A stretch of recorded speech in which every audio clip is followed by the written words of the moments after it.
in this video I want to show you how to set alarm clock on XIAOMI Redmi Note 9. First you need to open this panel and click on the time numbers. And here we have alarm clock.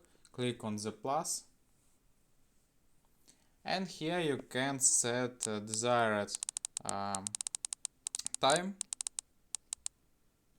for your alarm clock.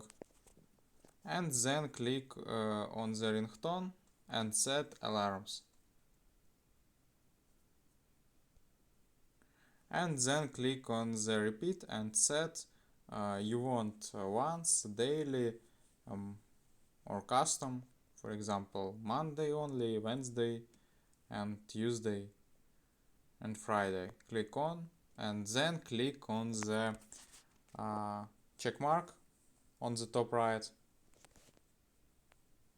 and this all. You can turn off this alarm or turn off again. This all. Goodbye.